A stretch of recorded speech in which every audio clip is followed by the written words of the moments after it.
Williams. Here. Spalding. Here. Lolio. Here. Bowl. Here. Stanley. Here. Holman. Here. Alchin. Here. Okay, full house tonight, all right. Please rise and join us in the Pledge of Allegiance.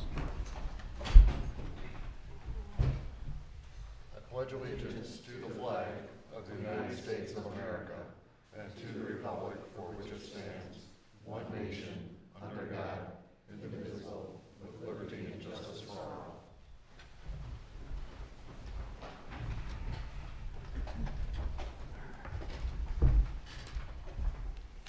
Okay, our first item is the approval of tonight's agenda.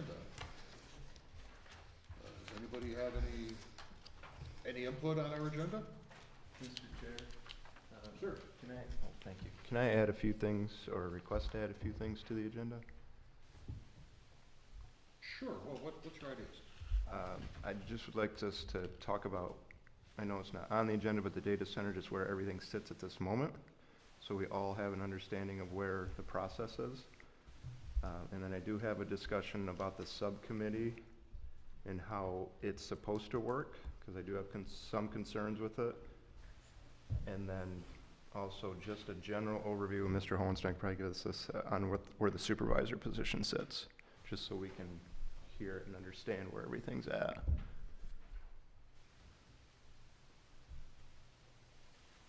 Well, honestly, I'm reluctant to open the door on data center discussion, as it's not on our agenda, and I suspect there'd be a few more filled seats here if it was.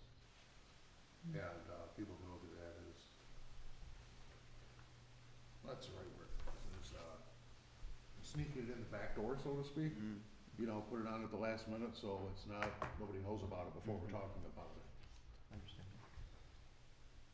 How about compromising on the subcommittee that we discussed last week?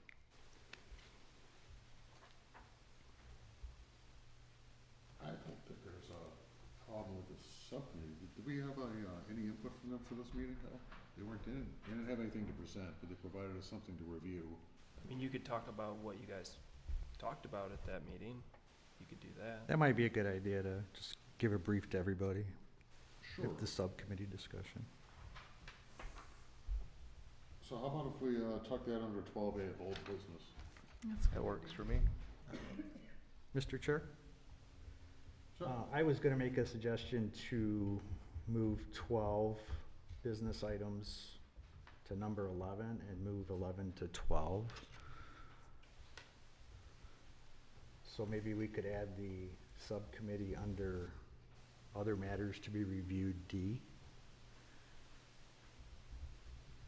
That's a good place for it, isn't it?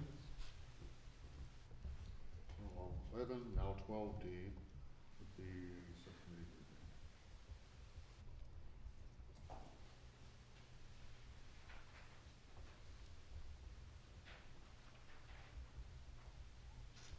So essentially, we're gonna move old business in front of other matters to be discussed, is that correct? Actually, old business and new business, A and B. Oh. Yeah, My thought was to right. get the Ditch Witch project out of the way before we got into the other discussions. Yep, no reason to make our applicant wait to be the second to last thing we discussed.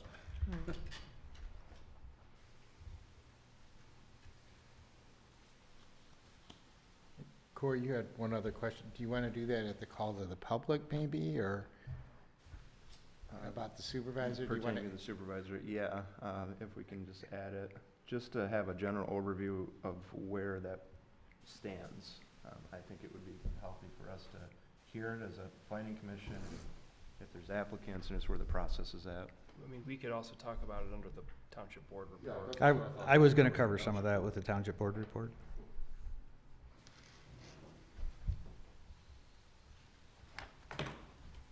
Okay, so, do we have a motion for approval of the agenda? Need a motion for it? Mr. Chair, I'd make a motion to approve the amended agenda as we've discussed. I'll support. Excuse me. Motion from Mr. Bowl and support from Mr. Spalding. All in favor of the updated agenda? Aye. Motion passes. Thank you. Next Next, review of the minutes, or review and approval of the minutes from our prior meeting. Do we have any, suggested edits or updates or corrections?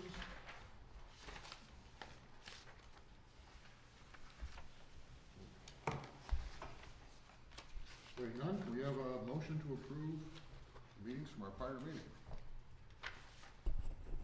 Mr. Chair, I'll make a motion to approve the minutes. Motion from Mr. Stanley, Support. second from Ms. Olio. All in favor?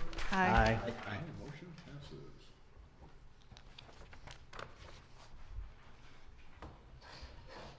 Okay, next up is our call to the public.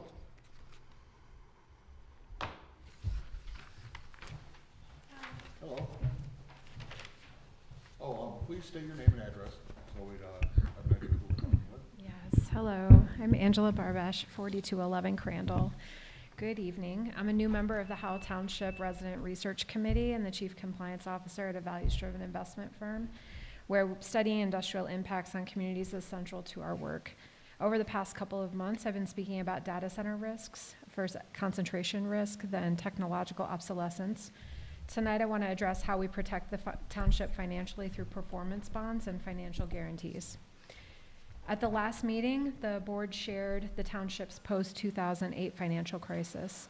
And according to testimony township officials gave the Michigan legislature in 2011, developers created special assessment districts for infrastructure and then walked away. Recovery took nearly 2 decades, as we heard a couple of weeks ago. We cannot afford to repeat this. If we'd had proper financial guarantees in place then, we might have avoided that crisis entirely. The research committee has recommended requiring a decommissioning plan and economic analysis as part of the application process. I plan to work with the committee to add performance bonds to these requirements, not just for data centers, but for any large development project. This isn't radical. Howell Township already requires performance bonds for subdivision improvements, likely an outcome of our past experience, if I had to guess. I'm suggesting these protections for any large-scale development that could create concentration risk, specifically infrastructure cost recovery bonds, which would cover the township inspection, legal, and oversight costs, decommissioning funds at 125% of estimated costs to be held in escrow and reviewed by Enely, which is in the suggestions from the committee already. Tax abatement clawback provisions. We don't offer abatements now, but a future board could. If facilities close early, they repay foregone taxes. Graduated release structures, which are tied to operational milestones, not released all at once.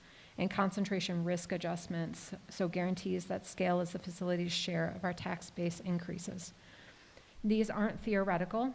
Federal law requires them for mining through the Surface Mining Control and Reclamation Act. Michigan townships like Whiteford require decommissioning bonds for solar farms. Michigan state law requires bonds or letters of credit for solar projects on agricultural land. The Federal Bureau of Land Management requires performance bonds for all mining on public lands with proportional release as reclamation is completed. And Prince William County, Virginia requires performance bonds for data centers that scale with project size. These are working protections in communities that learned to require them. My ask is that we include these financial protections not just for data centers, but as standard practice for any development that could significantly impact our tax base. I'd also like to suggest the township implement an annual financial risk analysis process, reviewing concentration risk, assessing revenue diversification, stress testing our tax base, and requiring escalated due diligence at concentration thresholds. These practices are standard in regulated environments like the one I work in. While not required by state law, they would strengthen the financial prudence our current leaders have worked so hard to establish. Shout out to those of you on the board who have been a part of this, Jonathan, for the last many years. After nearly 2 decades recovering from 2008, we have the opportunity to structure development that protects our hard-won fiscal stability. Financial guarantees aren't anti-development, they're responsible governance. Thank you for your time. Thank you. Thank you.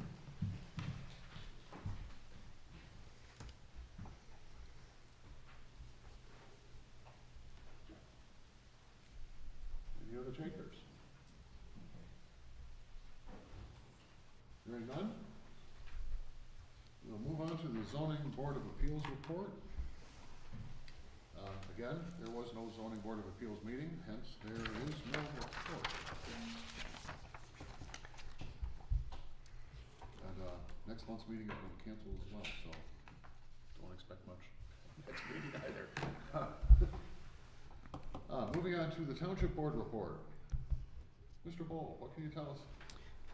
So there are a couple things that I had marked off from the minutes that we talked about. The first one that might be important to the PC is the Thule Road Park Plan and Polling Place discussion. So you may know that we had talked about putting a township park on the, I guess it would be the east side of Thule. So now there's additional discussion on maybe putting a municipal complex on the west side with a polling place. Unfortunately, we don't have the money to do both. So there was a concept or a motion to accept a proposal from Carlisle Wortman to actually do a master plan, work plan for the municipal complex on the west side of Thule. So we're gonna be waiting for that before we move forward with anything else that I know of at this point. We also had a financial audit, which basically reported that the township is in a healthy financial condition, which was good to hear. The board also accepted an offer to purchase a vacant 22 and some odd acres at the corner of Thule and Bolin. Wayne, you may remember this one. This came through a while back at a proposal. So we might be seeing that soon, I guess. Something further down the line. I do recall there was an applicant looking to put a subdivision. We believe it was the same applicant, so. Okay. So then we had an appointment to the trustee open seat. Jody Fulton was appointed to that. We also accepted the resignation of Supervisor Mike Coddington, which I'm sure you all have heard. That position has, maybe this is where we can cover a little bit what you were talking about, Corey. That position's been posted on the township website. I made a recommendation to maybe have some type of questionnaire, a little bit more of information on the website. The statutory duties were posted, but that's about it at this point. So, Jonathan, I don't know if you could expound. Does that answer your question, Corey, or did you have some more? Yeah, I'm just curious, have we had applicants yet, or is that something we can discuss? So it's, we're accepting applications, I think it's through this Thursday. So once we get all those, then we will compile them, take them to the board. Our intent is, because the supervisor plays such a close role with staff, would be that anyone that applies would come in and talk to township staff beforehand. It's not an interview, but just to talk to them, get an idea what they think, where they want to go. And then the March board meeting, the intent is to appoint someone. And then also a favorite of Sharon's, the cleanup bid information for 5057 Warner. It's been on our code violation list for over 2 years. It's finally moved through the court system, and the township does have legal authority to go on the property and clean it up, and we were gonna put it out for bids. We had a discussion as a board. Mr. Harder showed up and presented his side of the story. I think at this point, we've decided to postpone putting it out for bids for cleanup, and we gave Mr. Harder until the end of March. We've also, I think we've involved our code enforcement officer, Tom Boyer. Has he made I think he has made contact with Mr. Harder. Yeah. Do you have any updates on how that's going with? So, I mean, he's generally has been stopping by about weekly. A lot of times the owner is there, but they are making progress. There's still a lot to do from what Tom said today, so. Okay. Then we got a financial update from Brent, which was very positive too, all things considered. So, do we have any questions? Yeah, one, I don't know if you can expand on this or not, sir, but, the transfer of funds from the sewer fund to general fund, why was that done? Is there excessive funds in the sewer, or general fund growing So, low or? you know what, I'm gonna let Jonathan explain that, because going back to what Angela said, Jonathan was here when that was all done. I understand the concept of it, but Jonathan was, actually lived it. But, So the sewer and water fund was what was underwater due to, as Angela pointed out, the developers walking away. We installed sewer, water, and then they didn't build, so it was all there. The landowners couldn't pay the special assessments. Somebody had to make the bond payment, and that was the general fund. So the general fund kept paying money out to keep us afloat. And since we've stabilized, we've been paying that money back, and this was the final payment back to make it all squared away. Makes sense, and it is a, I don't have got one penny left in my water and sewer. 2026. it was a huge milestone for the township to pay. 1.3 million, wasn't it? Yeah. Yeah. Yeah, 377, 265. I have a question for you, Tim. I want to try to understand, going back to Thule Road. There's two ideas about what to build. What is, So the park plan has been in process for a while. We've had the public hearings and the engagement on it. The plan was put out to Carlisle Wortman for a conceptual plan. And then in the meantime, the idea came up of having, well, we were talking about remodeling this hall. The cost of that came in a little bit higher than we expected. We didn't know if it was wiser to throw money into this place or put it to a new place. So then we put it out to bid to have Carlisle Wortman put a plan together with public hearings for a municipal complex. Both of them will include a place to vote for the township residents. okay, so the residents will look at either one and have an input on which one they think is better for the community? Is that what we're I looking at? believe that's or- gonna be left to the township board. Okay, all right. I'm just trying to, But there will be public hearings for the conceptual plan for the municipal complexes, according to the bid from Carlisle Wortman. okay, So there'll be input at that level for sure. okay.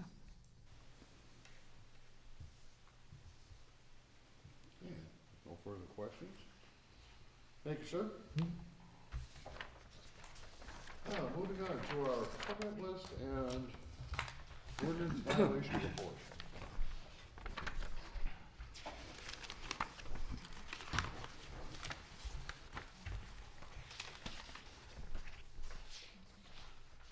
Any feedback, interest, questions regarding? Permits are really pretty quite cut and dry. It's the ordinance violation that has any character, really. Yep. Question? I guess the Haslock property, is there a time frame on how long they have till they have to turn the site plan back in to us to look at, or is this, I mean, is there in reality a time frame? No. Generally, the engineer will go back and within a month or two, get the changes made and come back before the planning commission. That's pretty typical. Obviously, they're in a bit of a different situation since they're also in violation, so we have been very patient with them, and hopefully the next month or two, they will be back. okay, so there's a hope and then there's a reality. So, again, I just would like to have people understand there's expectations. Like, we have people coming before us and we're kind of holding them to a higher standard of what they have to do in order to get approval from us. And now we have something from 5/13 of '24, and I just want to know, like, how, like, are we calling them and saying, hey? Or do we just wait for them to show back up? I guess I'm just trying to understand what the process is. I mean, for me, I wouldn't call them until it's been a couple of months. Engineers historically in this area are busy, so Okay. we do give them time. But, I mean, yes, it does reach a point where phone calls will have to be made if they're not reapplying. Okay. And Tim answered my other question, so we're all good. It looked like they took that house down at 41, 41. That looks Yeah. good. And then I noticed that Wranglers has silt fence all around it. M-Hog was out there. There's an excavator out there and a loader, so I'm thinking that's gonna be gone soon. We hope so. Yeah, I know the guy who got the bid to tear it down, Okay. he's getting ready to. What's in question will be the frost laws that are on right now. So that's what they're gonna target. Good.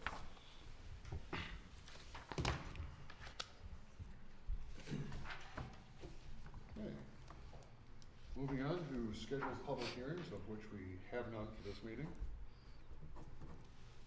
And next up is our business items. Item 12 moved up, the swap place was number 11. So our old business has nothing on the agenda.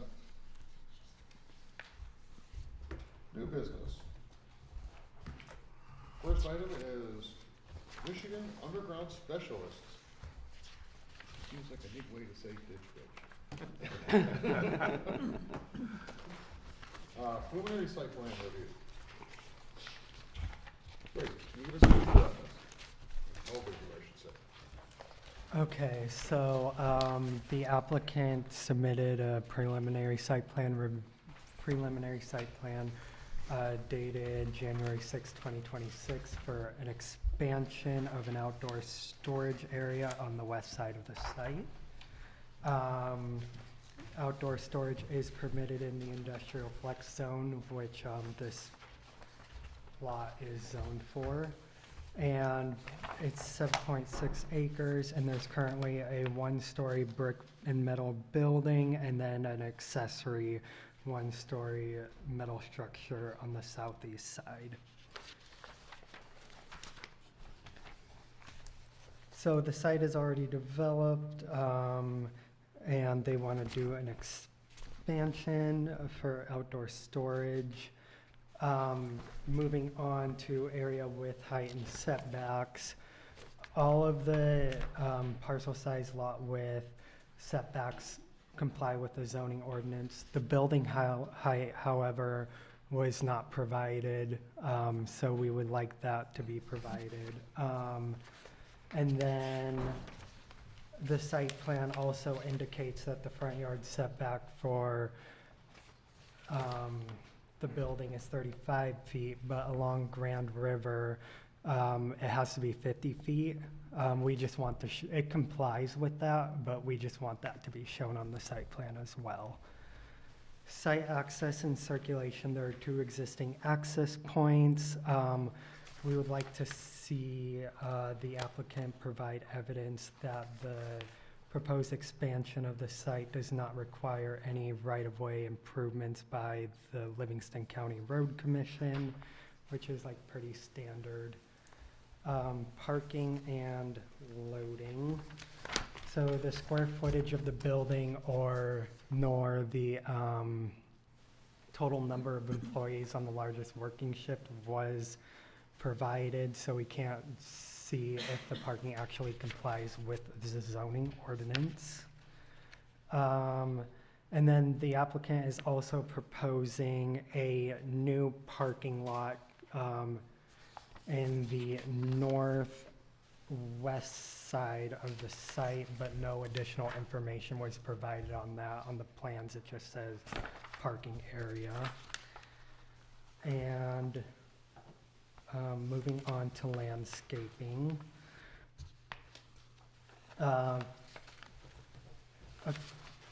According to section 28.03A1, any parking lot adjacent to the right-of-way shall have a berm. There was no berm provided. There was no parking lot landscaping provided on the plan. However, there are existing landscaping elements. So that also can count towards the landscaping. So there's 3 existing trees, 3 proposed trees for the front yard, 1 existing ornamental tree, and 22 existing shrubs that can count towards the landscaping. However, in order to comply with section 28.03A3, the applicant will need to provide 8 more deciduous evergreen trees, 5 more ornamental trees, and 86 shrubs. Also, the building frontage was not provided, so we can't really tell what the foundation landscaping is. And the applicant is providing a fence around the storage area. However, there was no detail on what that fence would be, what the material of the fence would be. The lighting plan, there's 3 existing light poles on site. All of them will be used, and there will be 4 lights on each direction. On the lighting plan, there is light going onto the adjacent property by 0.1 foot candles, so we would like to see all the lights shielded and directed away from that property. There's 1 existing sign and no changes are made for that.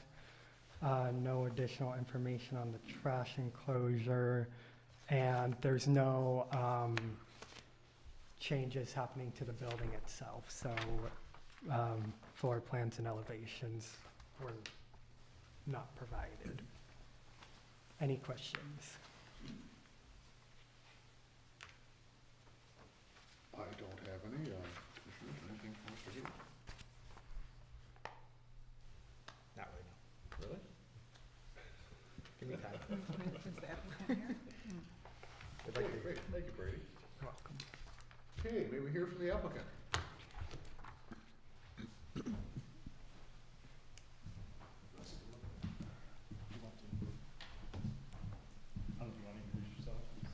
Yeah, I'm Robert Dickerson, I'm the service manager at Ditch Witch, or Michigan Underground Specialist. Greg Geetrude, 2116 Hazlet Road. I put together the site plans. Okay. You know, so he wants to, you know, add storage so he can put more of the equipment out on that west side. And like he said, it's a 60-foot section.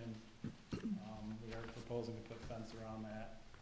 You know, a lot of these conditions, I think, we've already kind of looked at, but we can address the majority of them.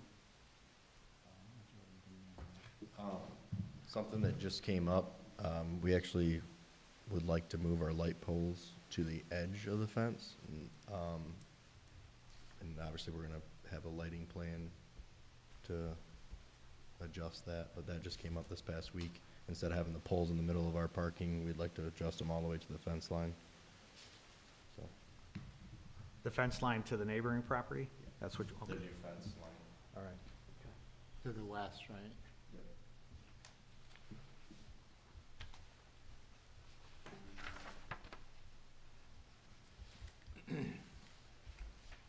As you mentioned the fence, what can you tell us about it? How can you see a planning for it? We plan on mimicking the exact same fence we have, the 6-foot barbed wire angle, what exists and what it's putting new. So, maybe no changes. Is there going to be a gate going back there, or is there today? I've driven by the facility hundreds of times. We're gonna use our existing gate, gates on the front and back, so it'd be the, north and south side. We do plan on doing some type of access gate on the west side. That just kinda came up with snow plowing, cause we gotta push either front or back of the lot now. That'll give us the ability to push some snow that way, more for winter purposes, of course. So, that's not in the plan, but something we discussed.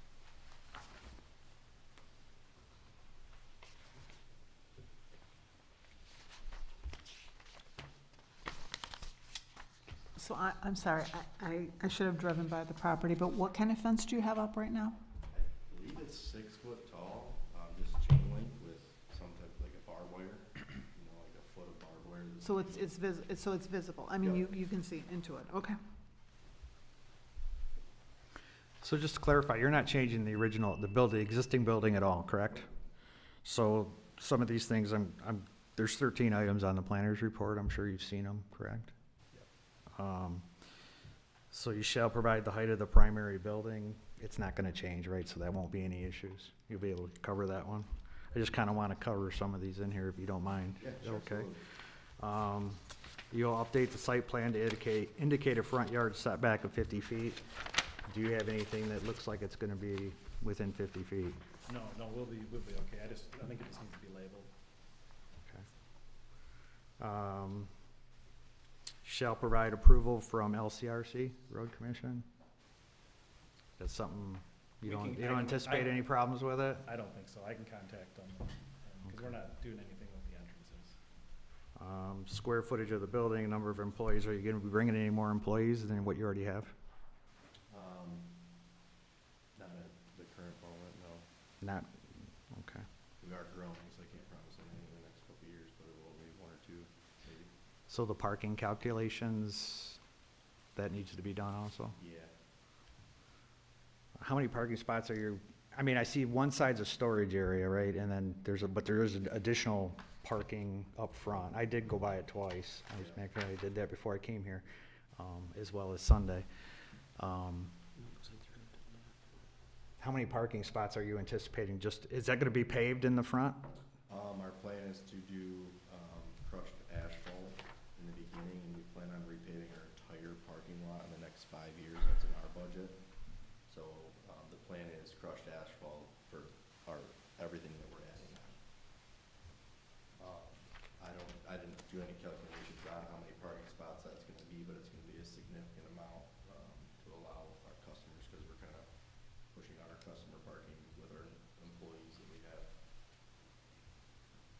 So generally, in the past, for storage areas, we've allowed, an impervious surface, but any type of customer or employee parking, generally, I think it's a requirement that we have pavement, isn't it?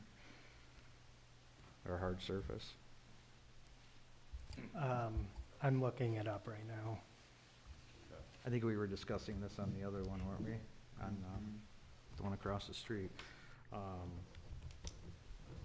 Yeah, so you don't know how many parking spots you're actually talking about, where like, not the storage area, obviously, because I know you have a truck out there and you have equipment that you're interested in putting in storage area, but the parking areas where you might have customers coming in or employees parking, you don't know how many spots are gonna be there yet? We just, Well, the latest plan that we sent has 24 shown, like up in front, Okay. so.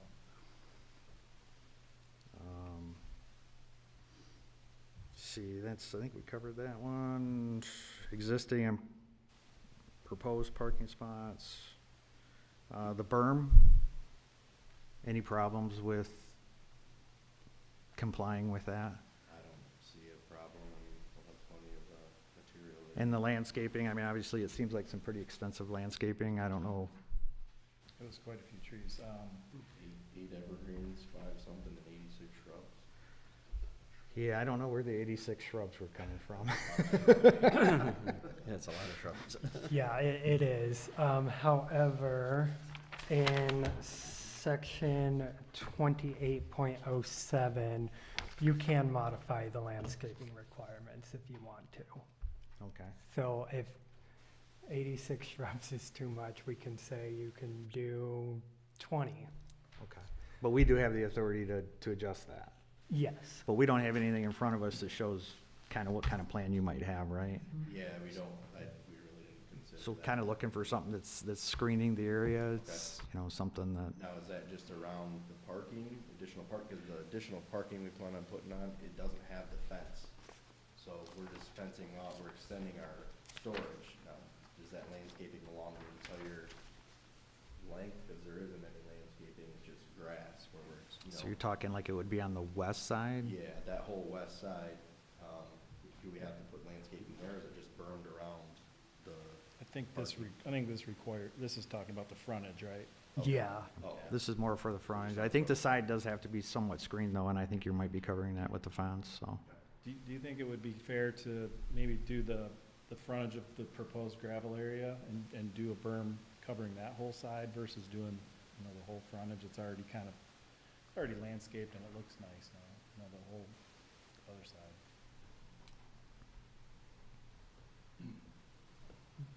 I think that could work if the planning commission would allow that.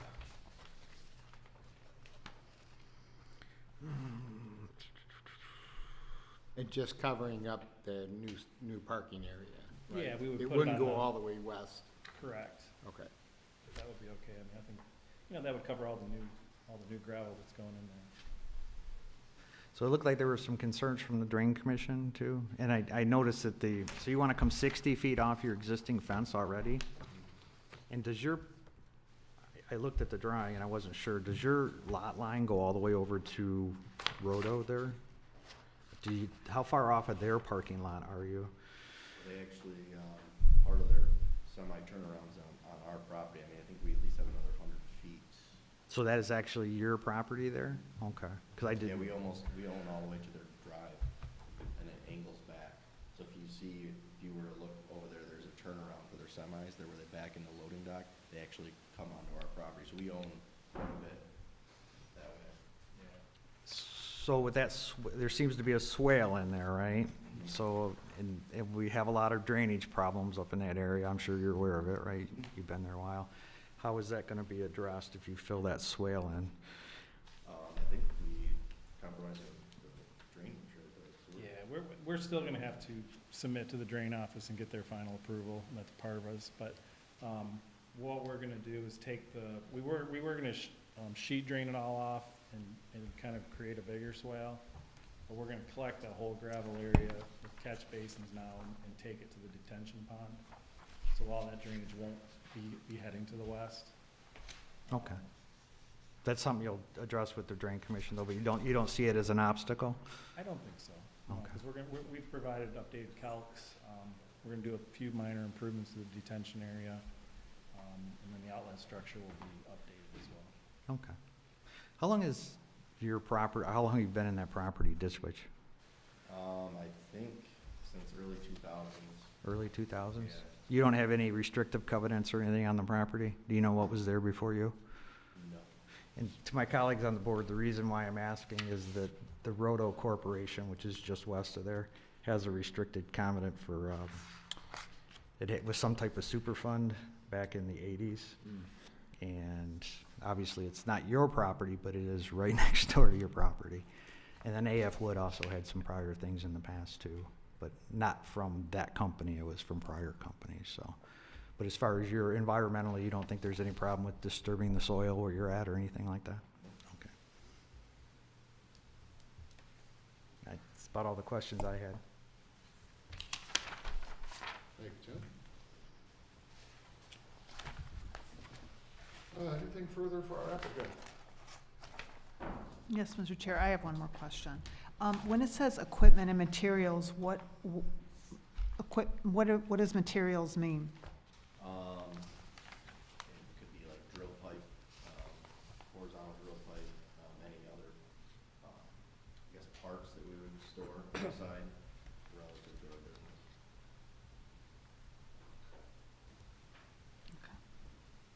Okay. Good question. It's, oftentimes materials refers to piles of limestone. Okay, Also, there was one more, Mr. Chair, if I could. There was a listing in the Spicer Group report that the listed bearings and distance do not close with an acceptable tolerance, resulting in a 43 separation at the point of beginning. Was that a survey issue, or is that, That was actually not an issue. Our surveyor called and took care of that. that's all taken care of? Yeah. Okay, that was it. Thank you, Mr. Chair.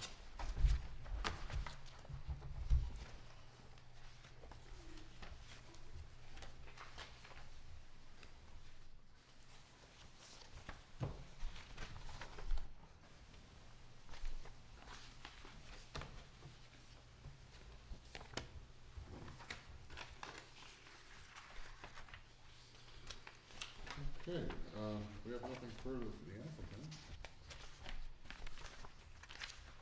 We entertain a motion for the preliminary site plan approval for, I don't want to call it the church, but it's Michigan Underground Specialists.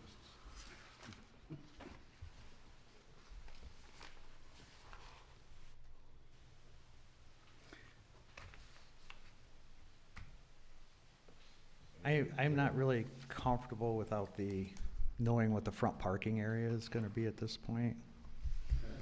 whether or not that's gonna be a pervious surface or a paved surface. I'm more interested in what you have a pretty nice looking business as far as I'm concerned, coming down Grand River. I'd like to maintain that, so, yeah, I think you're talking about putting more parking, and if it's just, you know, cars and customers and employees, but if it's gonna be equipment storage, that would be something a little different. With the, you know, without the berm and the landscaping, to see what, you know, exactly what you're gonna be doing there, so. I don't know how everyone else feels about that, but. I agree. I would like to see a little bit more of a visual of what it's going to look like.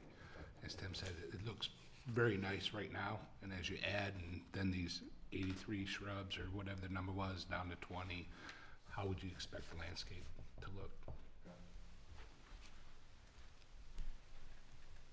it matter how tall the berm is? I'm not exactly sure on the requirements. Height restriction. For the berm,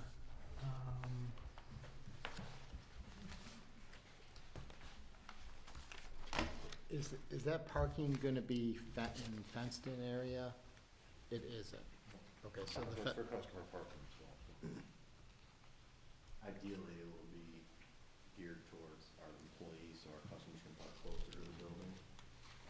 But obviously, anything can happen, you know, customers, we host training events for customers, and sometimes they accumulate the cars out there. But the berm and landscaping would cover that Sure. from right now. So you have it's some type of truck pulling a piece of equipment parked out there now, right? That's where you're talking about Yeah, so basically from there to the fence.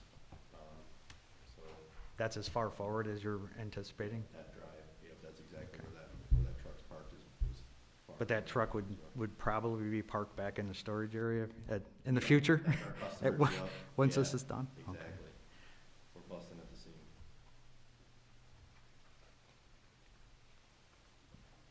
So the berm requirements are in section 28.03, and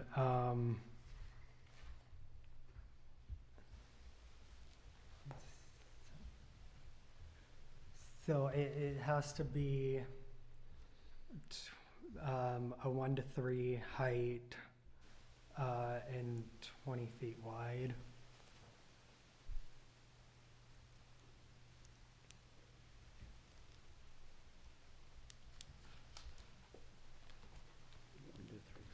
What do you mean by 1 to 3 height?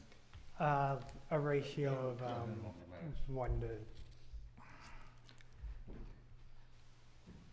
wide would be. oh, okay, I'm sorry, I read that wrong. It has to have an average height of 3 feet, but it can be a minimum of 2 feet.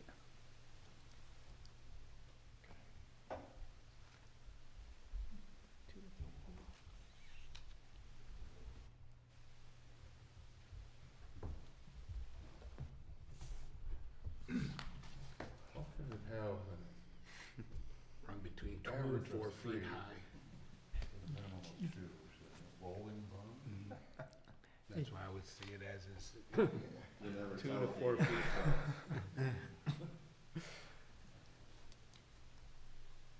And then the question of what the parking lot surface would be?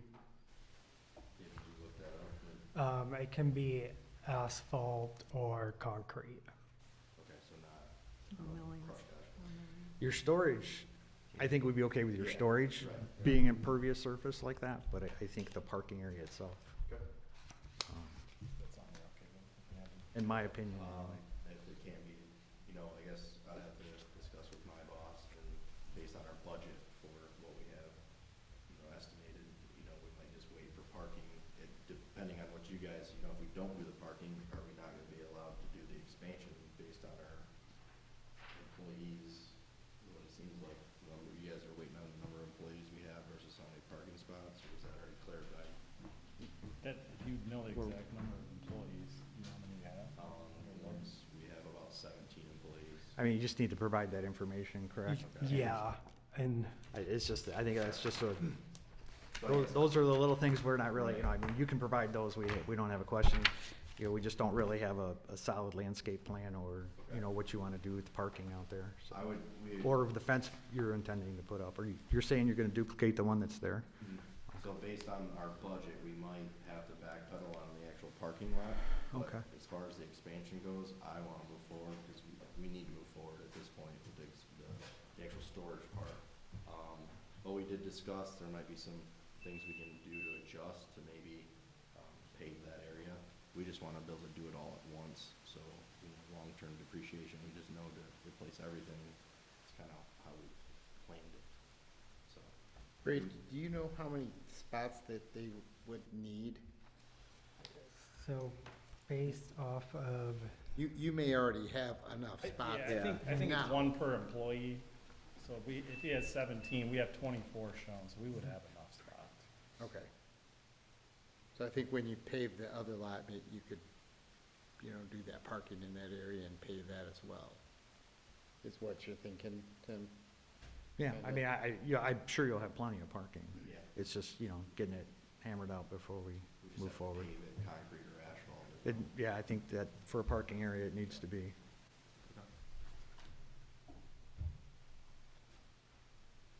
Do you guys have parking behind the building?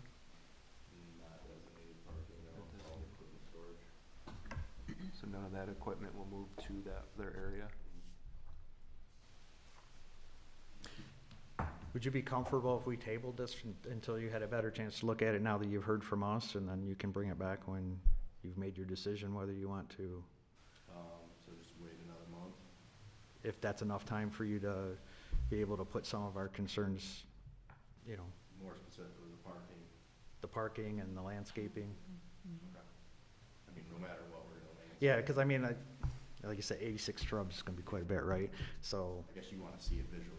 Yeah, I mean, besides yeah, us just- have a better idea, yeah. I mean, our updated plan did show the parking, but we don't have the landscape stuff, so we can get that put on. You wanna update the lighting too, if you're moving the poles. That'll be, yeah, that could be an issue too, so. I mean, Right. there's quite a few changes that we need to Yeah. make, so. Yeah, we're hoping to start in the spring, so I guess we'll just Yeah, adapt to that, you know? I mean, I obviously don't have a problem with the rest of it as long as you get the drainage squared away with the drain commission and, We could probably consider final in April then. if we came back all together. Everything Yeah. looks good. We'll work on getting. Because you're not really doing any structural changes to the building or anything like that, so.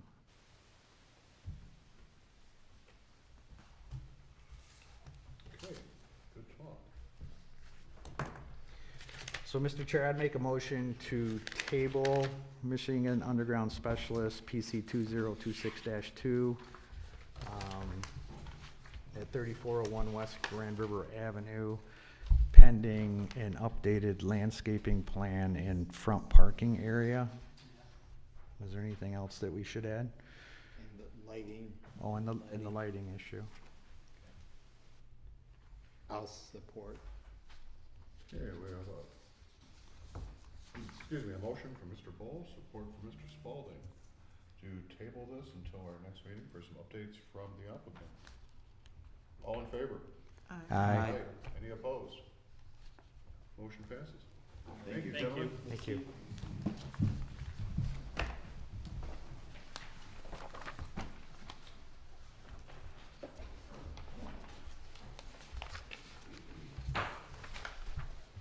Okay, next up, we have our zoning ordinance update, layout, and schedule. okay, so, attached is the proposed layout for the zoning ordinance rewrite.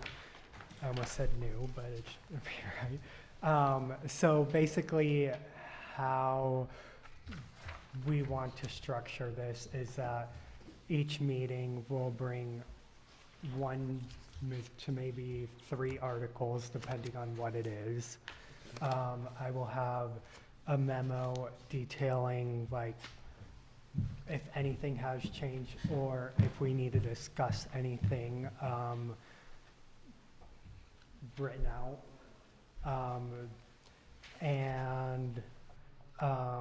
So that's that. And then we'll have that to review and discuss and then get more direction. And then we were thinking about doing a workshop on planned unit developments, just to get like a better understanding of how they work, and how they would work in the township. And if there's any other workshops that you all would like to do while we're doing the ordinance update, we would be more than happy to assist with that as well. Is the reason for the workshop, are we anticipating a lot of them, or is that something, I know we had Heritage Square was a PUD, right? PUD, so what was the for that? So Maybe John, I don't, I believe the workshop would be mostly just to inform how planned unit development should work. There's some issues with the current ordinance on how they're written out. And so it's more just an informational thing. okay. Can you define what planned unit development is? Yeah, What's- so it's kind of like a development tool. Basically, you can do residential or commercial and industrial, whatever the use is. You rezone for planned unit development, and it's a tool that developers use to. So it's not just residential, it's. could be Yeah, like it could be anything. anything. Okay, all right. So if I remembered right with the plan PUD, they have their own internal zoning. They no longer Yes. become subject to our zoning code once the PUD is approved. So Yeah, that's it's- one of the reasons I'm sure developers like it. Yeah. So- And we have some more input there, and the developer has a little bit more latitude. There can be a little bit of give and take on Yes. things, Yeah, that's like Okay. a better way of but we describing still it. have control. for the mo- Yes. Okay. Hmm. How many articles would you anticipate putting forth to review? And what kind of times, I mean, are you talking like next meeting, couple months, or?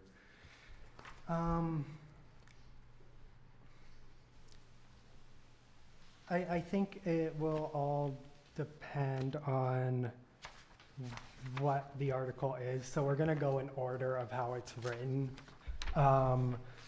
And so like Articles 1 and 2 and 1 through 3, it's kind of gonna be the same thing, just taking your definitions and all of that and throwing it in the new layout. So like we wouldn't be spending much time on that. But like, let's say, Article 12, the specific use provisions, that might take a long time to like read and go through and discuss. So I would probably only do that one by itself, if that makes sense. How much time would you anticipate us having to review them before the meeting? Yeah. 3 days. Yeah, more than 3 days, I hope. I would I would get like everything out the week before the meeting, but if that doesn't work, we can move it back to. Week before, like the Thursday for a Tuesday meeting? Or the Tuesday for the next Tuesday meeting, we have it at 7 day Tuesday review. for the next Tuesday meeting. Because we're kind of doing this on top of everything else that we're Right. gonna do. I think Yeah. we're asking for a little bit of extra time so that we can review this. Yeah, I can send it before everything else too. Once we get it, we can get it out to you. Yeah, it's still like in the working process.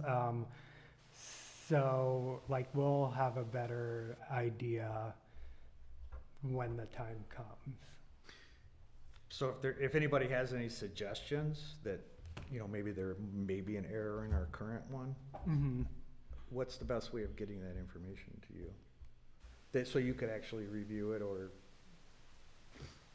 like if there's some controversy between this ordinance and, you know, we have that problem in a few places. Yeah, there's like a couple of instances where the current ordinance kind of contradicts. There's multiple sections talking about architecture for single-family residential structures, and there's two different sections, and they both kind of contradict each other.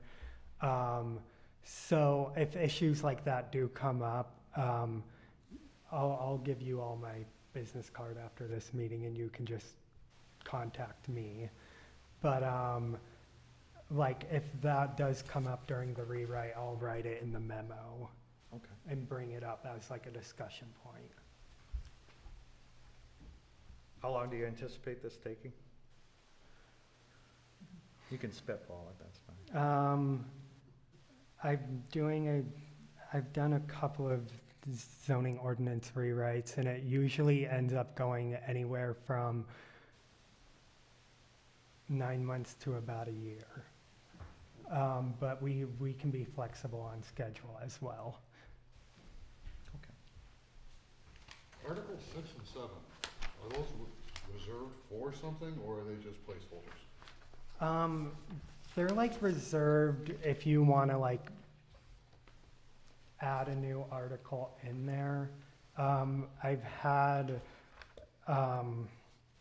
like they can go away or be moved to the end if we want to do that when we get to Articles 6 and 7, or get rid of them.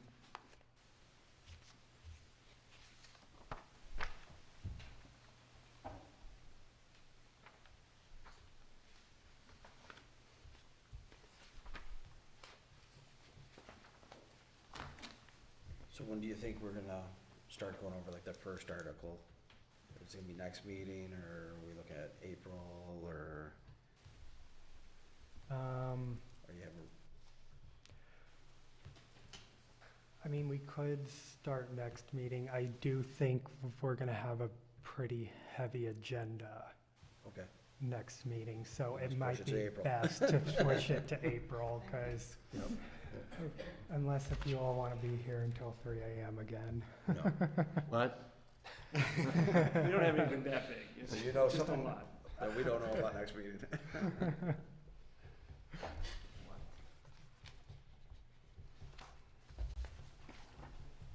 How far out of whack do you feel our ordinances are, just in your opinion? I mean, do we have a good basis to work with, I guess is my question, I'm trying to get to. Yeah, Do we? yeah. Okay. I think like overall, like your ordinance is solid. It's just about, like for example, it's just consolidating. You have like 3 sections on fences, and that all can just be one. Okay. When was the last time this was done? Do you remember?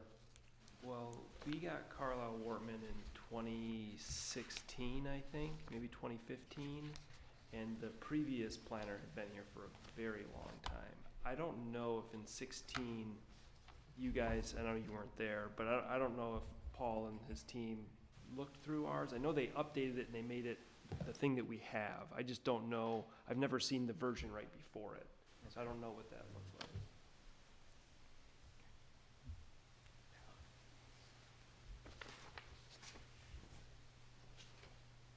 Don't look at it as a year, look at it as 12 meetings. Long overdue. It's certainly Patience is a well- virtue. That's right. But,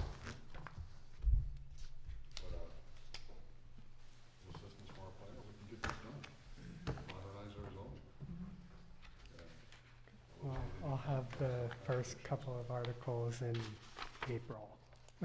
Does that work? Yep. Okay. I think it'd be great, we have some new members, just to start reading it more and looking at it and having input. It'd be good for all, this would be good for all of us too. I agree.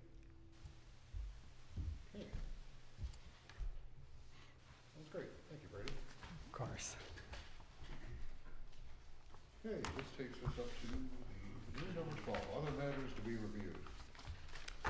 Let's see, we have the MSU Extension Planning and Zoning Brief, which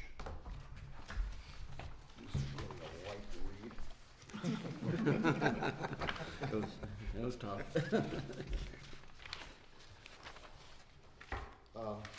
I've read it over, I can't say it's a lot of legalese. It's pretty much nothing but. And I have a hard time absorbing a lot of that, quoting state law and federal laws by number.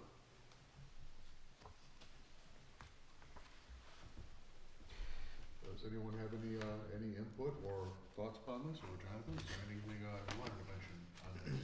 I mean, these next two things, I think it's just the two, are informational, so it's just for you to read, absorb at your own pace. Mr. Chair, I'd like to point out that a couple of these, between this and the zoning case law review, they hammer, well, they revolve around putting findings in our motions, so. I'm sorry, could you say that again? Putting findings in our motions, which we try to do, Sure. but it just expresses how important that it is to do, because when it does get to court, that's what they're looking for.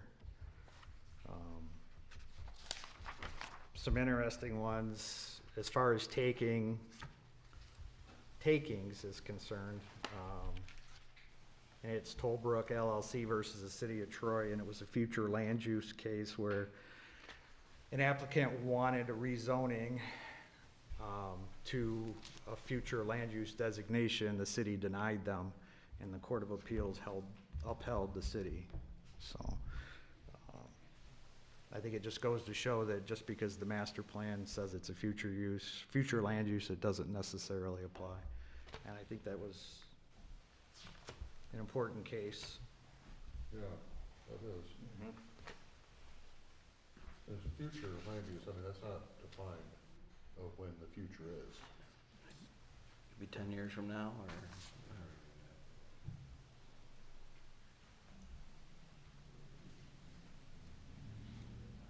Also of interesting note, keep Whitewater Township Rule versus Township of Whitewater involves a case where the ZBA ruled and a citizens group ended up suing the ZBA.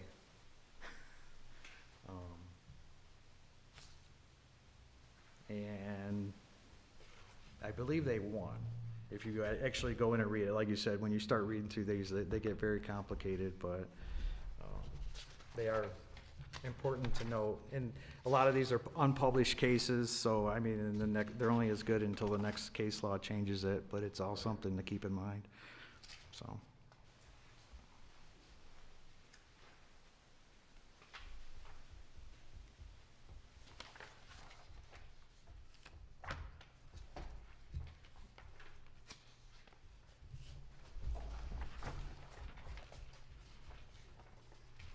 And we have the Conway Township Master Plan Review. I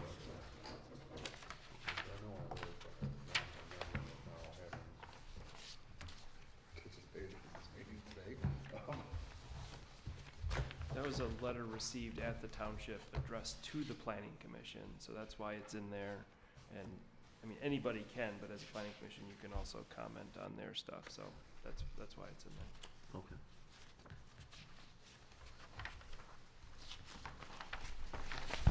Hey, is there any thoughts about the Conway Township Master Plan? Hearing none, we'll move over to our data center subcommittee meeting we had here at the town hall. I neglected to bring my notes in, they're probably in the back seat of my car, but honestly, at that meeting, I was somewhat out of it, I was just feeling a little under the weather. I mean, I don't know if you noticed him, but I was a lot quieter than normal. But I stuck it out, hope that worked. You were there? Yeah, I did participate to a degree.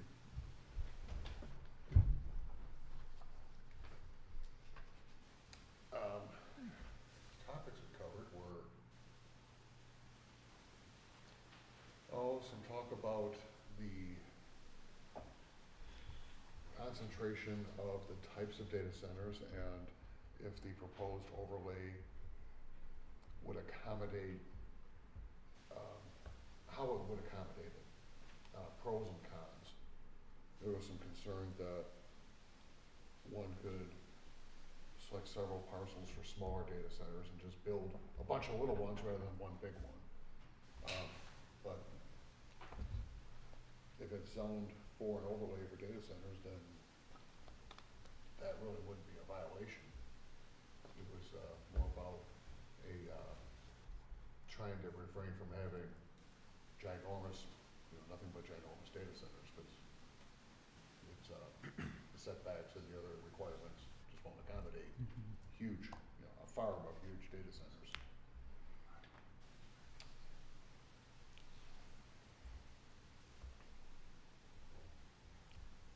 There was a huge discussion on noise as well and how we could mitigate the sound.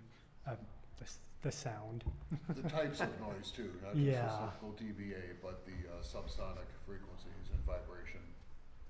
Yeah, and ways we could mitigate that. We talked about how we could do it throughout the layout of the site, directing the sound up.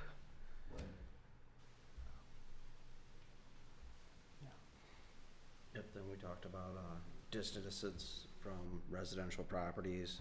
I know you guys were gonna work on putting a proposal together for that. Yeah, and what was the term for the other properties? It was like a nursing home or a hotel. Sensory receptors, sensitive receptors? Yep. Okay, yeah. Thank you. Yeah, for schools and nursing homes and.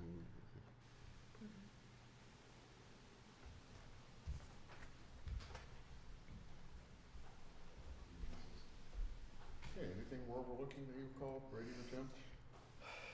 So we talked about the overlay Right. and, the zoning classifications and the sizing, the setbacks, and we were waiting to get some information, I think, from distances in the overlay. Yeah, I'm working on a map to just show where the overlay is and then the distance from all the sensitive receptors. So Carlisle Wortman brought a outline, would you say, of an ordinance? Yes. The research committee submitted 20, how many pages? How many pages did the research committee submit? 21 pages?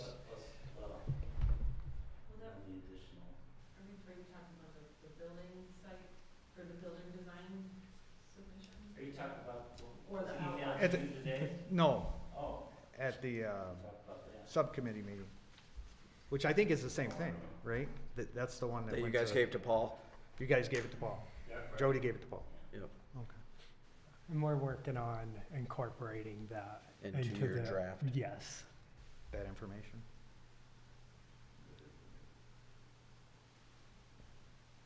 Corey, questions? Yeah. Excuse me. First, I apologize for not submitting the request to bring this up prior. I'll make sure to do that the right way next time. My concern isn't necessarily about what was discussed, but more of the legal process of how it's discussed, and how that subcommittee operates. So I brought a copy of the original letter that Fahey Schultz submitted to the board to Mr. Mike Coddington on December 8th regarding the Resident Research Committee and how it was supposed to operate. I just don't want to see the township accidentally corner itself. If anybody wants a copy, I had brought 8 of them.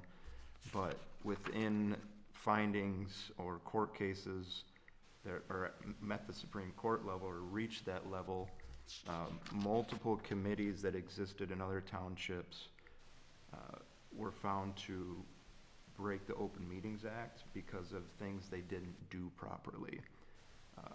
Not open to the public, no minutes were taken. There's multiple references to these types of things happening, and I really want us to be cautious about how we're operating this subcommittee underneath of the committee, underneath of the commission, underneath of the board, and making sure we're not ultimately causing a significant legal pitfall down the road that could be used against us and cause all the ordinances to be wasted. Corey, can I get a copy of that? Yeah. You want it? Can you pass one down, please? Yeah, I think everybody. I don't want myself in trouble. I don't think so, just give it to Please be aware that letter is confidential and cannot be shared outside of this board. Sorry, guys. Brady's entitled, right? No? I don't know that it's an issue, cause he is a planner, professional He was planner, there. works for us. But So Corey, is your concern about how this information is being disseminated? How is it being shared? Yeah, I just wanna make sure the township, as this committee operates and goes about writing ordinances, that we consider these cases that are shown here to hold legal precedence, that we're not violating them, or we're not causing legal issue with how this committee is working to draft ordinances, working to I really just wanna make sure we're protected through this process. Because I read this draft, or this legal opinion from our attorney, and I highlighted some things, I underlined certain other things, I went through it, and to me, there are certain gray areas that need to be worked out before we get too far into this.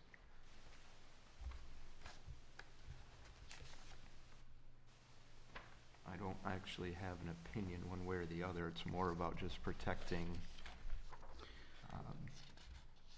the township as a whole, and making sure that we're staying within the guidelines of OMA. And Oh, actually, that's, So to be a violation of OMA, there has to be a quorum, correct? yes, Is there a quorum in the subcommittee? in some of these cases, I don't know the answer to that, but in some of these cases, it references that there are members of professional entities representing the township, so maybe a planner, then there's board members, and there's township official. I mean, it's a moving piece that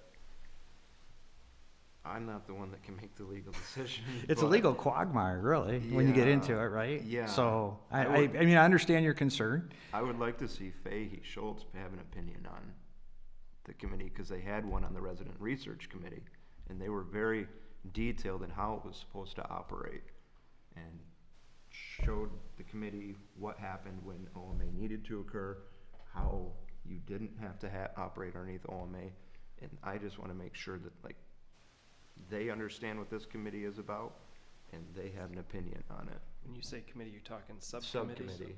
Subcommittee, yeah.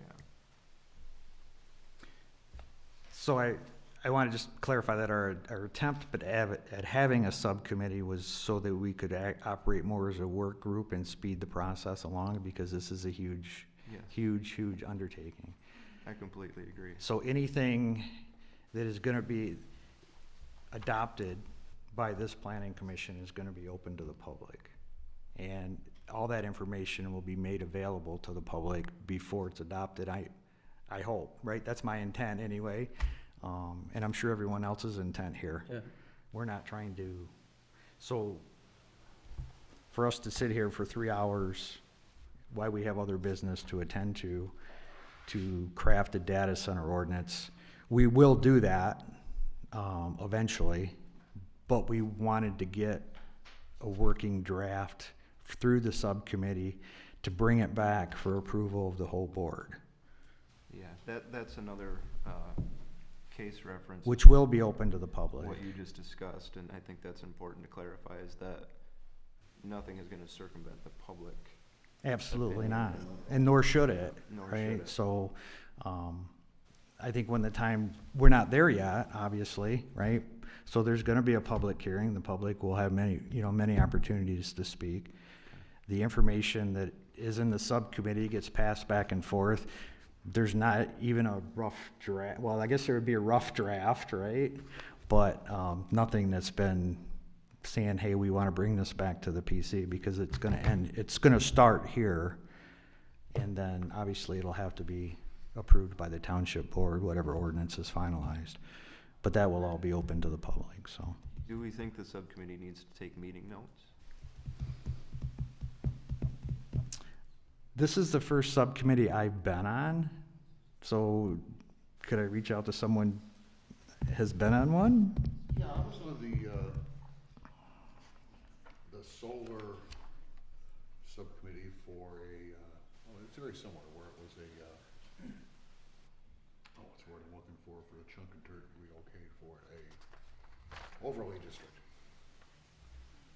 And it was, I don't think we took any notes to speak of, though if Marcia had a recorder on the table, I didn't notice it, but it's entirely possible the meeting was captured. And I wouldn't be opposed to that. I mean, there's nothing we're saying that's secretive or can't be No, it's recorded.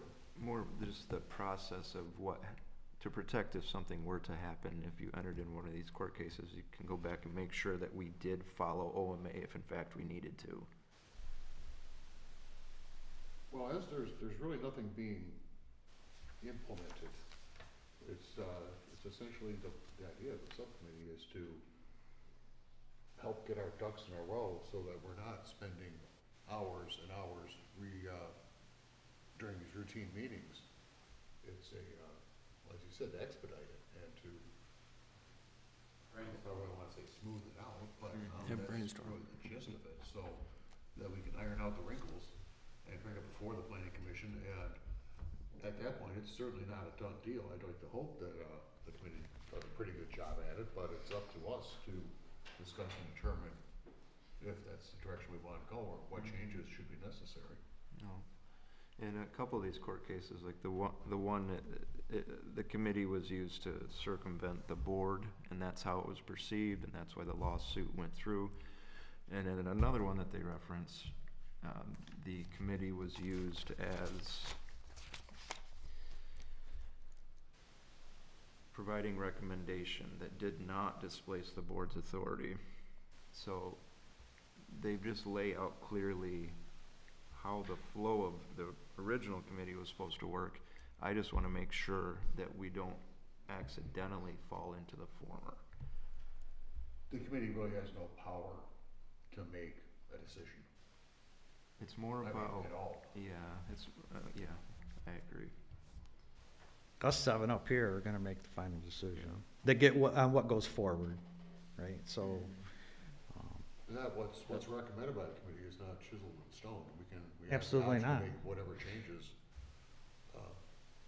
we see fit, honestly, and then. I have no objections to the subcommittee meetings being recorded. We can probably do that fairly easily, can't we, Jonathan? I mean, I suppose, I mean, nothing Like I that has said. happened so far has violated the Open Meetings Act. Right. Well, we- Obviously, there's still steps that have to happen, and we intend to take those steps. Sure. And the intention is not to violate the Open Meetings Act. But I mean, I don't think recording is necessary, minutes aren't required.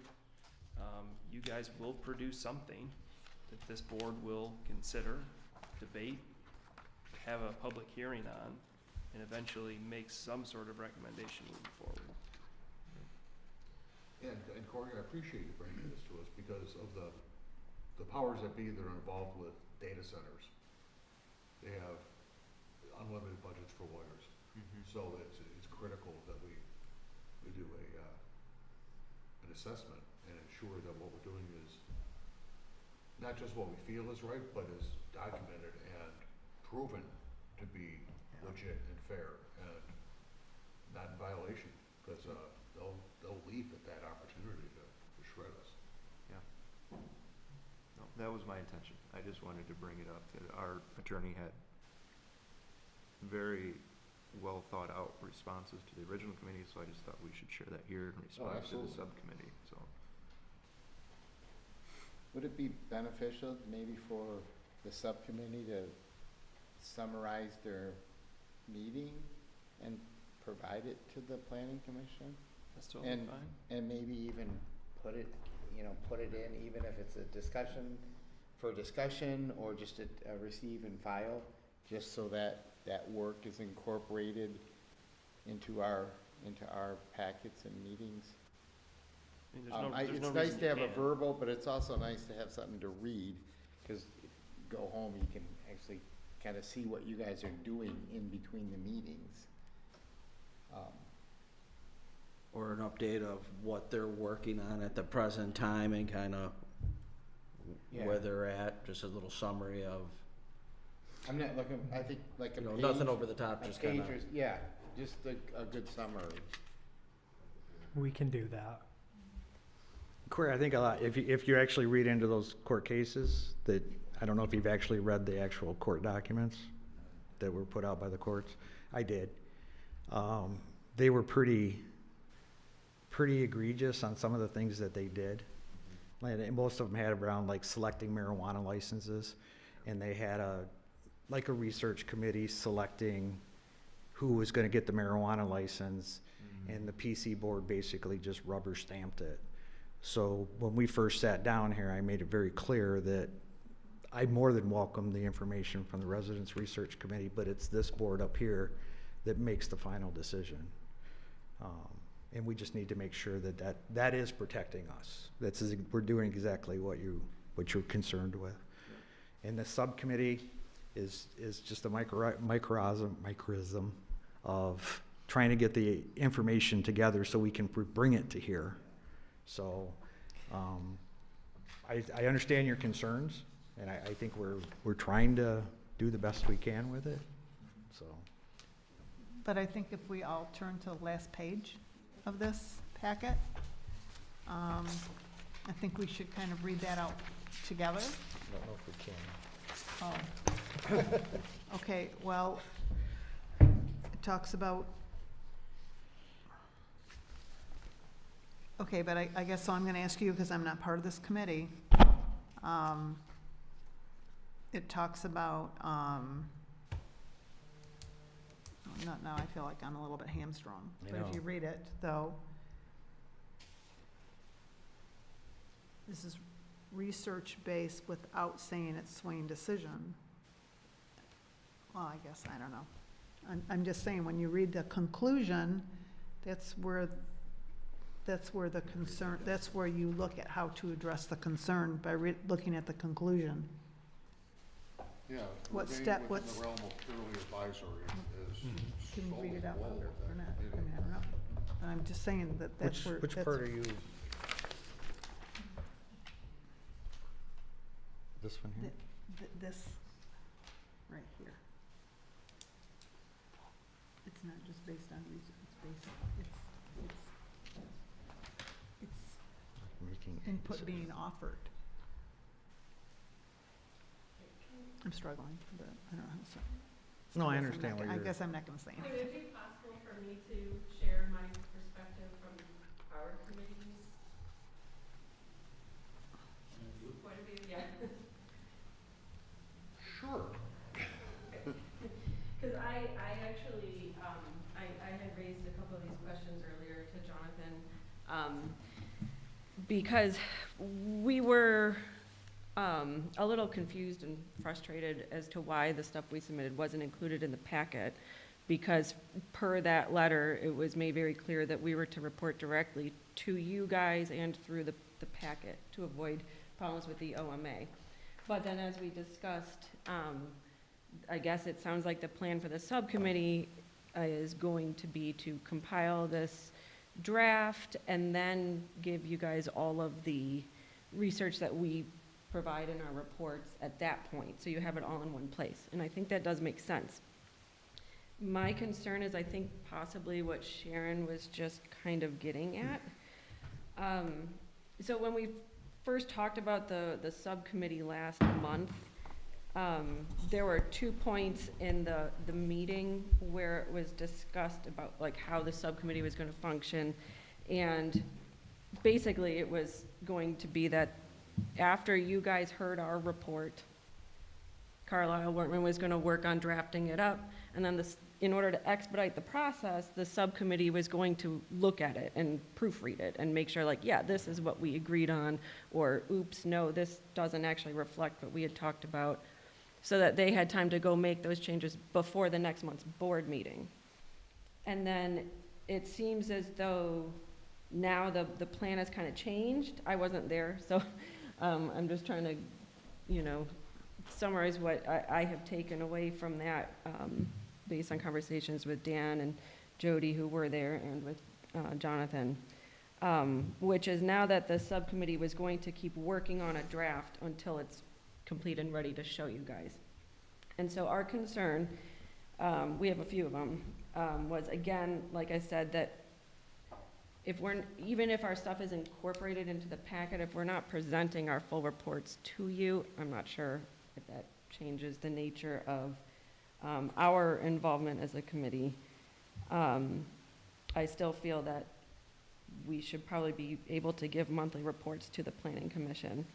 And then the new nature of the subcommittee seems to have shifted from kind of just proofreading and editing what was drafted and already discussed in the open meeting to now drafting an ordinance at the subcommittee level. And that's where some of the language in that letter was standing out as red flags to me, because it was said that if planning decisions are done not through public meetings and the recommendation is provided to you guys and adopted, it could be construed as implied delegated authority. And it was also advised that ordinance crafting crosses a line. And so that's, I think, what Corey was trying to make sure that we're crystal clear that what is going on is not crossing that line. Maybe it is as simple as the fact that this will go in front of a full public hearing. Maybe it's as simple as that, I hope. But I agree that I think maybe having the attorney kind of weigh in on that might be prudent, especially as Wayne said, you know, these data center developers have infinite resources to pursue lawsuits. And then just, even if everything's on the up and up as it is, no problems at all, I actually also, on behalf of the committee, also agree that any of the subcommittee business should probably be recorded and reported to you guys in the meeting, just to kind of give the public the opportunity to follow along with the process for the sake of transparency and to avoid any backlash, as I'm sure none of you guys want to revisit. So that's really all. We support the idea of the subcommittee to kind of move the process along. I guess I'm not really clear how doing this sections at a time in a subcommittee level once a month is going to make it go quicker than doing it once a month at the Planning Commission level versus what was originally discussed as, you know, kind of that revolving process of taking the decisions to be drafted, to be reviewed at the subcommittee, and then once it's proofread back to you guys. I don't know. So yeah, we were just hoping to kind of gain clarity on what the role and function of the subcommittee is. Hoping to still have our opportunity to present in front of you, as I think we were given clear direction that's what we were supposed to be doing. And yeah, so that's that's our input. So going back to what Rob talked about, or I guess my question would be, there's a 21-page document. Could the attorney look at that and say, by what was written up, give us an evaluation of, is this a line crosser? Is this okay? Is that, because this will be our first step and there's a work product now. Could the attorney take a look at it and say, oop, I have some concerns, or no, after listening to you, we feel you guys are okay? Are you talking about the documents that they produce, which is just research and information really for the PC or the PC subcommittee to consider? Okay, so I guess trying to work both sides here to make sure that there's no problem, but they feel like they're being heard, the work they're being done. I mean, how do we know if we're crossing a line or not? Unless an attorney looks at the 21 pages that wasn't in the packet. to say, to weigh in on, I mean, right now, we have an example, 21 pages. If our attorney looked at it and said, no, you guys are cool, everything's fine, you guys have a plan, keep working, but if he says, no, I see a red flag here, we have something to present to him to get an opinion on. I guess that's my question or my statement. I would say showing them their research doesn't make any sense. It's their research. The research is for the planning commission to do with what they want. You guys can ignore it if you want to, right? It's information. So their reports, which are just information, is for the planning commission's use. So the township attorney doesn't need to review their research. Where the attorney would be concerned is if we had a quorum at a subcommittee, that's a red flag, that's a problem, Okay, right? If whatever comes out of that committee comes out here, you guys don't even discuss it and you just approve it, huge problem, okay. right? So that's where, as of so far, you've not, violation of the Open Meetings Act has not occurred.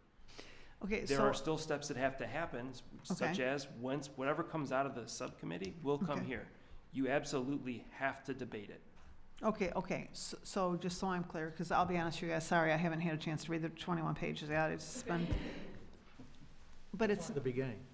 yeah, but it's, okay, so so this isn't just research, though, this is research with this is research with a recommendation. They Am don't, I wrong? they I don't, mean, they don't recommend. They do So, not so recommend. it's just research is all they're doing? Yes. So, okay, oh, all right, And I mean, I see it as the subcommittee and the RRC working together. Brady and Carlisle are gonna produce the actual ordinance that we are gonna discuss, you know, approve or not approve, and it would go through the regular channels. So, you know, I don't see a big conflict in any of that.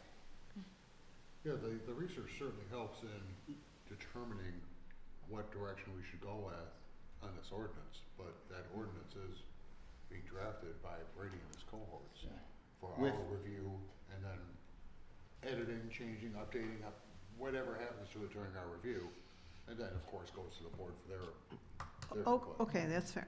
And Brady, you're aware that you just can't verbatim take their information and, Right, I mean, yes. if it's good, right? I don't care where it come from, but, you know, that is one of the requirements. They can provide the information, but they can't make a recommendation. That's gotta come from up here, so, just, cause you're composing it, you have the information, and like I said, it's information. Yeah, true, everything is a direct. And I think a lot of it's good information, so. I think, so, like, the way we've been doing our reports is in line with the attorney's recommendations, that we're presenting to you guys, it's in the packets. I guess my concern is if we're being told to share this at the subcommittee level, that seems to change that dynamic and contradict what we were recommended to do. It's in the letter. And it also, because the letter also says not to, subcommittee shouldn't be ordinance crafting.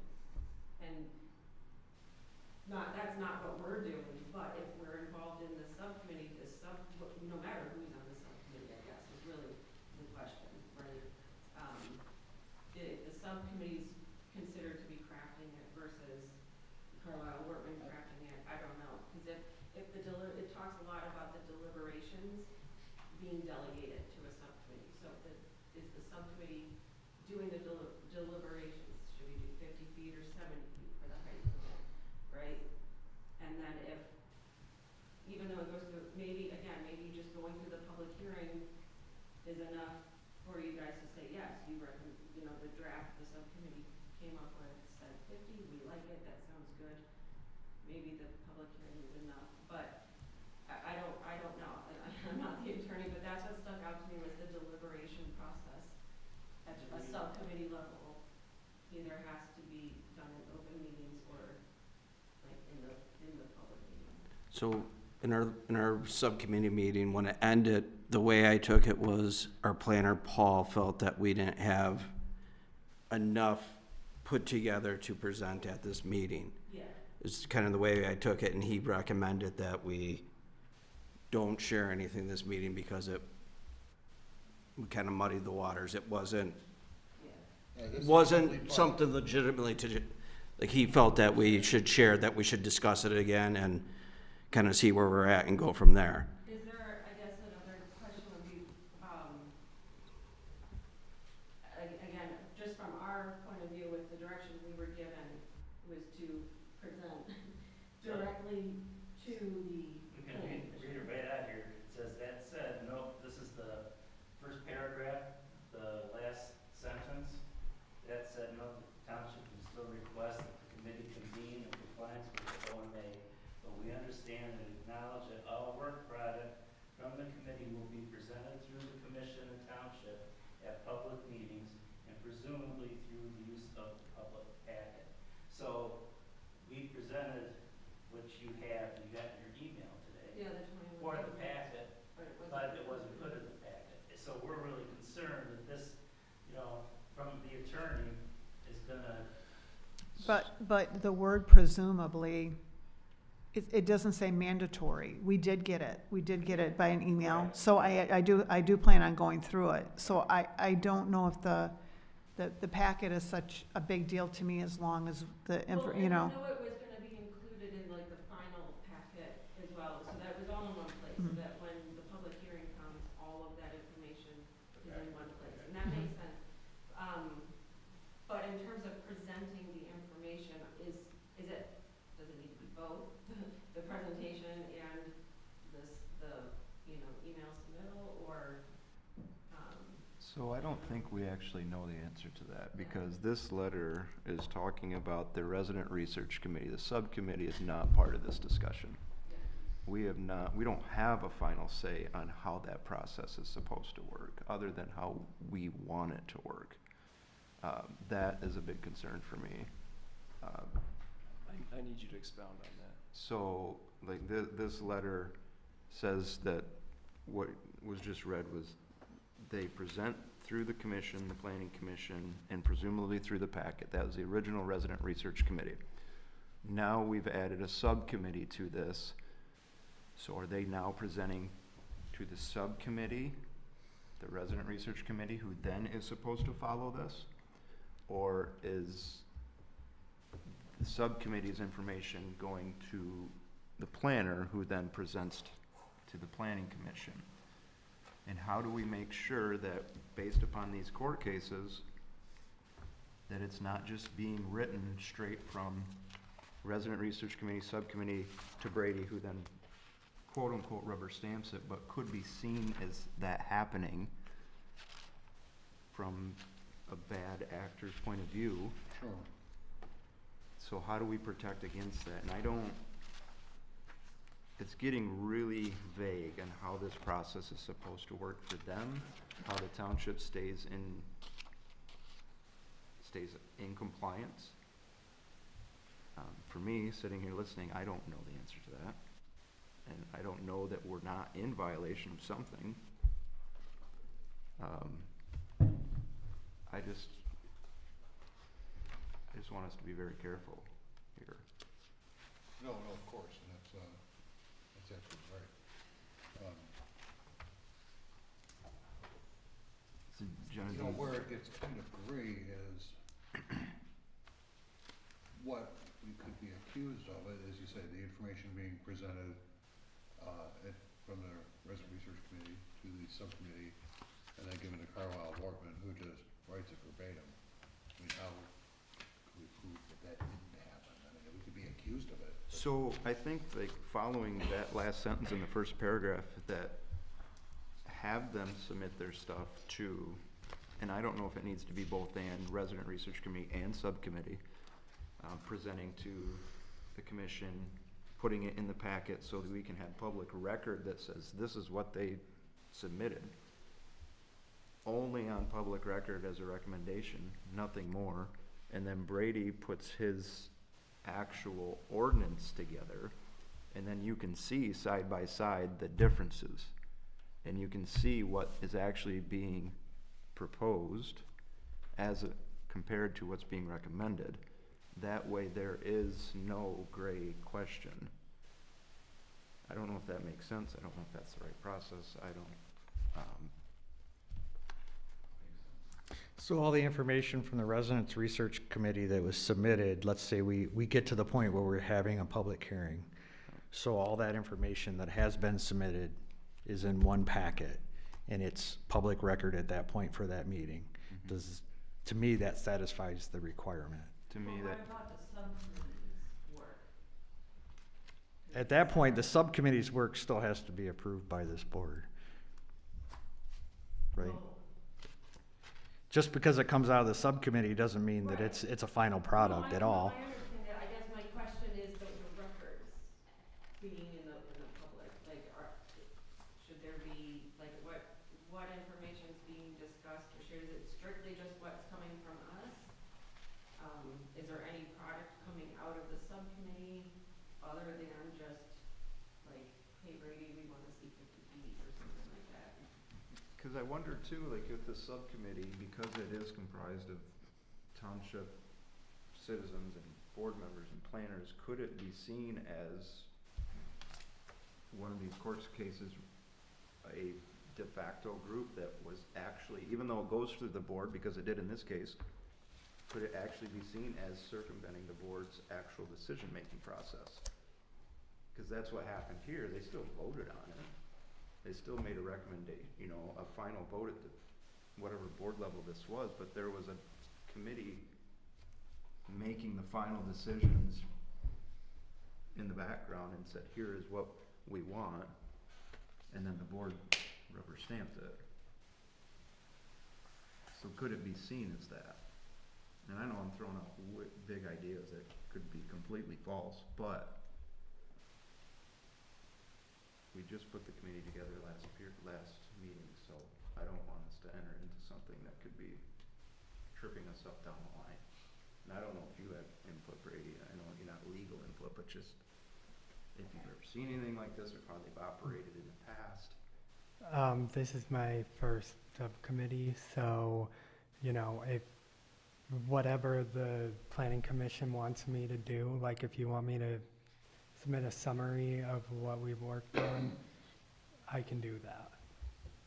I didn't see, I was looking through our bylaws, I didn't see anything with a subcommittee from the planning department. So, I mean, I think this is the way you should look at it. Most of you have been through ordinance crafting before. And normally we talk to the planner, we want an ADU ordinance. So they go off and they craft something that is a draft. It comes back to you guys. At that point, that's when your discussion starts, right? So that's still gonna happen. All that's happening, as opposed to them going back to their office to do it, the subcommittee and the research committee are essentially doing that work in the background so that eventually a draft will be created by your planner. And then that's, as Tim pointed, essentially, it doesn't feel like that's where you start, but that is the starting point. So that is when this board will start deciding the details in that. You will go through whatever portions you want. You absolutely have to debate it. You absolutely should not just rubber stamp whatever he gives you, no matter how good it is. You will have a public hearing on it. You'll get to hear from the public. All of the committees, not the subcommittee, the research committee's information that's provided will be in the packet. And that meets what the township attorney said. You haven't violated it yet. As long as you guys keep doing the things that we normally do when we craft ordinances, you won't. Well, if we're confident that we're adhering to any legal requirements, then we should be good to go. It's just, again, data centers have deep pockets. If they can find any crack to break our processes or anything that we've drafted and approved, we just simply have to avoid that. And I would think Paul was at the meeting. If we were doing anything that wasn't appropriate, I'm confident he would have said, hey, wait a minute, that's not what you guys should be doing here, He would stop us, you know? yeah. And Paul did make the comment that he's been on subcommittees before, similar to what we were doing. He mentioned it that night. And he will be at all the meetings. Thanks, because now you're sharing information that some of us didn't have. You know, like what was said, like what Paul said. So that makes me feel better about it. And I believe Matt stated that Paul said at this point in time, there wasn't enough to share. So that to me, and I know I should imply, I feel that the next meeting will have a little bit more information from the subcommittee that we could review here, which would feed into additional open conversation. So I specifically asked that question of Paul because we were trying to expedite the process. I said, is there anything we can do at this meeting? And he declined that. He said, no, let's take what we have and put it together, and then he'll bring that back. So that's why the data center wasn't on the agenda tonight, because there was no discussion on it. And that was coming from Paul, because I asked that question specifically. And going back to the information that's provided, you got it.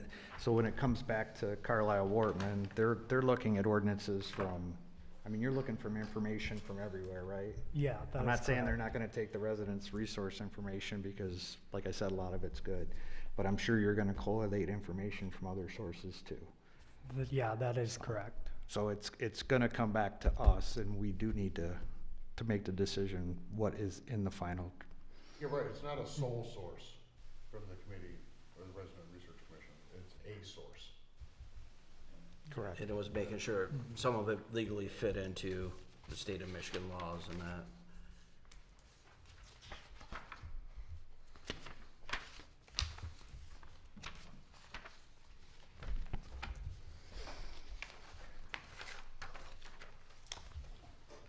Okay, any other thoughts on the committee discussion? Or we move on to our call for vote? So we're gonna have, just like a brief summary put together after our meeting for the next meeting? Yeah, Okay, if we don't have anything to present type thing. that's correct.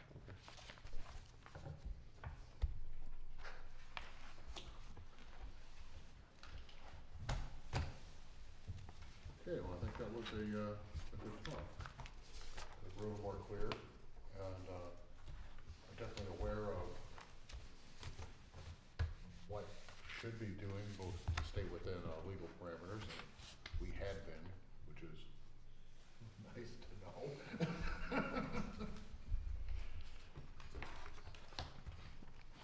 Okay, our next agenda item, our final agenda item is our call to the public.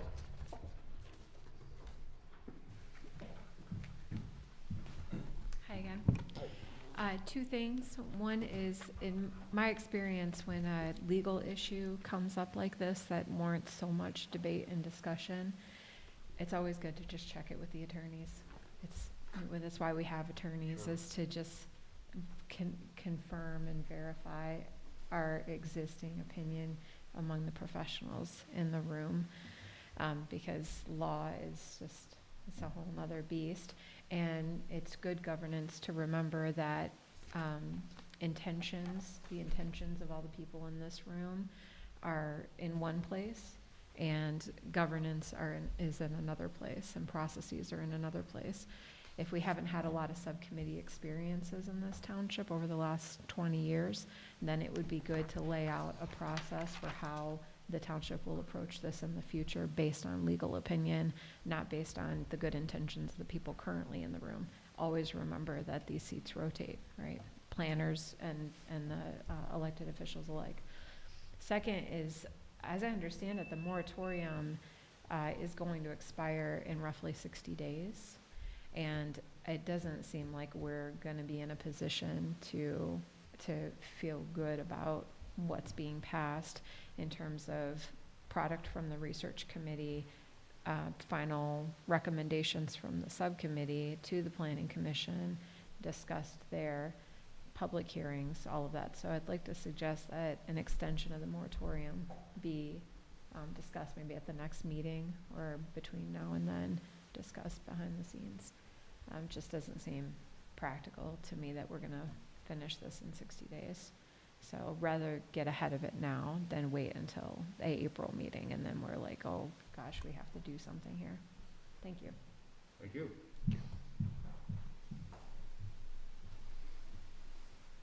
Any other takers? Mike's open. Okay, hearing Mr. Chair, I would like to, maybe this should, call the public isn't the correct place for this, but it's from the Michigan Township Association, and I'd like everyone to hear it. There's request from first legislative action, and it concerns local control. So there's a package of bills that have been introduced that resemble a lot of PA 233.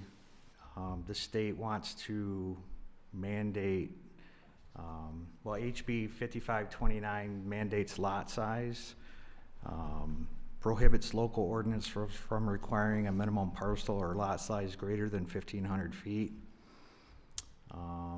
It also, there's another bill that prohibits minimum parcel size greater than 1,500 square feet for detached single-family residence. It's gonna also, bills pending introduction is duplex by rights, where single-family residents would now be allowed to have duplexes. Parking requirements, mandates parking requirements at no more than one space per dwelling. And it's gonna make accessory dwelling units, creates a statewide definition of accessory dwelling units, mandates ADUs are permitted by right in residential zoning districts. Also, it prohibits a minimum area requirement greater than 500 square feet for a dwelling. So our current ordinance, I think, has 950. Whether you agree with these are put under affordable housing, and that's how they're passing it through. But basically, at the end of the day, it's taking away local control, and I think we should all be concerned about that, especially with the data center issue coming down and the solar and the renewable energy that is state-cited. So just as these bills were introduced to a subcommittee last week, and the emails were put out by MTA, so if you have them, you can take a look at them. And that was it. I actually got an email today from Laura, sent an email on it. I got an email today about that.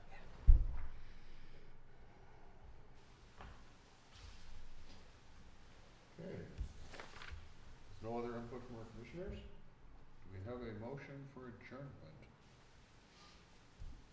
So moved. Support. Motion for Mr. Ball, support for Mr. Stanley. All in approval? Aye. Thank you, everybody.